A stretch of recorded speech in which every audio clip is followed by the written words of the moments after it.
taking a pause from regular scheduled programming. Been working on modifying an amplifier here. I recently had to do some work to my Chevy Volt. I've been having problems with it for the last 2 years. Every time it's really cold, or every time it rains, so basically all the time in Vermont. We've had problems with the car. This last time it was absolutely the worst. We could not shift it out of park when we would. If you could get it into drive by working a little extra hard, the parking brake would just come on no matter what you did. A while ago I had found this to be the issue. I used just a little rifle cleaner, and I would get in and actually clean the pins in there because it wasn't making good contact.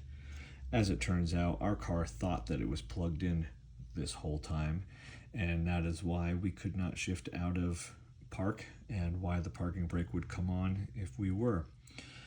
In taking this apart, I could actually see that this top pin was fairly corroded. It's hard to see all the way down, but even the charge cord itself was showing signs of corrosion there.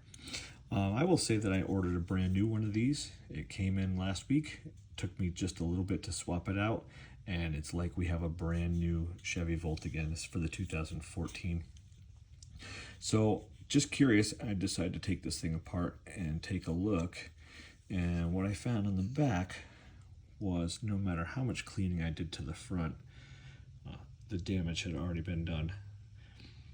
Got a clean couple of pins down here.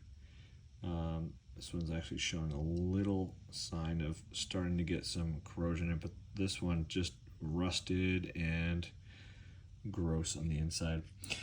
There's no saving these. If you can find one, replace it in your Volt, and I just can't help but think it's going to solve all your problems. I'm going on a month now, and it's like we have a brand new car again.